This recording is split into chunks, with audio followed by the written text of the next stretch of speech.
Hi everyone, I hope you all had a wonderful week. In this week's report, we'll see if Lake Eucumbene has reached its seasonal peak yet. I'll let you know where the fish were biting. Pete found a beautiful spot to have his morning cuppa during the week and took a great pic to share with us. In this week's Look Back in Time, it was lights, camera, action for Adaminaby back in 1982. There's the weather, pick of the week, and more. Lake Eucumbene rose another 0.2% this week to sit on 43.8%. This is 7.3% lower than it was this time last year. Tantangara Dam was up nearly 0.5%, but still sits below 10%, and Lake Jindabyne rose slightly, up 0.1% this week. The fishing's been a bit quiet again this week, but anglers who were prepared to put in some big hours and cover lots of water did land some nice fish. Dave was back at Anglers Reach on Friday with a few mates, and he was up bright and early to set up at Tiny's usual fishing spot. Here's Dave. Friday morning, Lake Eucumbene, bit overcast, nice little breeze coming around. The three of us boys are all down the bank where Tiny comes down to fish. The weather's perfect for a nice trout. Have a go at this. What a lovely day it is going to be. All we need is fish. But it will come sometime today or tomorrow. But we'll play on the day. Thank you. My great mate Andrew has just returned from a breathtaking trip to New Zealand's South Island, but he wasted no time in getting back to the New South Wales snowy mountains. Andrew's saying the recent sudden drop in temperature from 27 down to 8 degrees is always a good sign for fish at Eucumbene. Andrew caught a few nice fish around the edges using a mix of hard-bodied minnows and soft plastics. The bloodworm bite science kick minnow in purple nailed the best fish for the day. Andrew adding the fish were hard to find and he needed to cover plenty of water. Thanks for the great update, Andrew, and tight lines, mate. Joanne posted these pics of hubby Eric, who landed this big brown from the bank at Buckandera at 7:15 on Wednesday morning. The fish was 63 centimetres long and weighed 2.4 kilograms, or 5.3 pounds, and it was caught on worms. Joanne adding Eric was stoked at his catch, and I don't blame him. It's a beauty. Great catch, Eric, and thanks for sharing with us, Joanne. Ben and his mates spent a very productive Thursday out on the lake, landing some big browns. Ben adding conditions out on the water were pretty rough going. The fish caught were all full of yabbies. Thanks for sharing your day with us, Ben. Tony hadn't been to nearby Tantangara Dam for a while, so he took a trip back to this lovely spot during the week.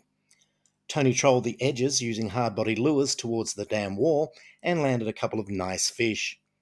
Tony adding the dam was very low, with the water only about a metre deep at the intersection of the Murrumbidgee River Kurringo Arm. He said boaters really need to exercise caution in the area. Thanks for the report, Tony. And if you're planning a trip to the dam, don't forget to check out the Tantangara Dam Fishing Camping Facebook group. There's heaps of information and some wonderful photos of this awesome dam. Darko from Boss Lures posted this interesting pic during the week. It shows the beginnings of what will no doubt be another batch of great trout catching lures. Looking forward to seeing them when they're all finished, Darko. While we wait to see Darko's lures come to life, Tony completed his latest batch of mandragory lures. Tony adding the batch are on their way to some new owners across the country. Let's hope some of them will be used to catch some big trout at Lake Eucumbene.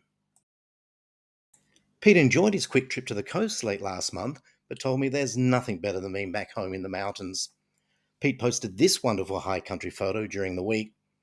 This one taken on the 1st of November from the bridge over Alpine Creek. Pete saying it was the perfect spot to enjoy his morning cuppa, listening to the sound of the water gurgling as it slowly made its way towards Lake Eucumbene.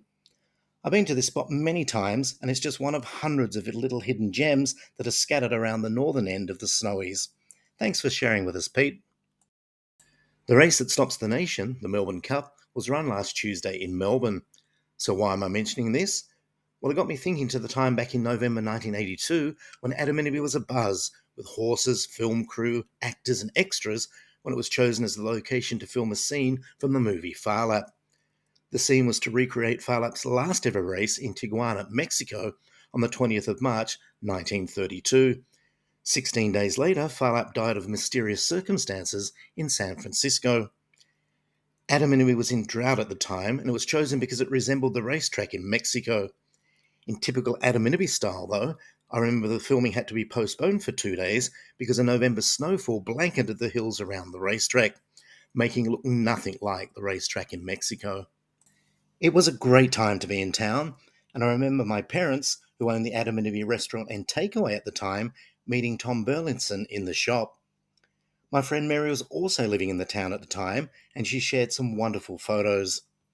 Mary's husband Gary, who was a wonderful man and is greatly missed, built the stages for the movie, and Mary was asked to cook for the crew. Mary also sharing a couple of paychecks Gary received from Sexton Productions for his work.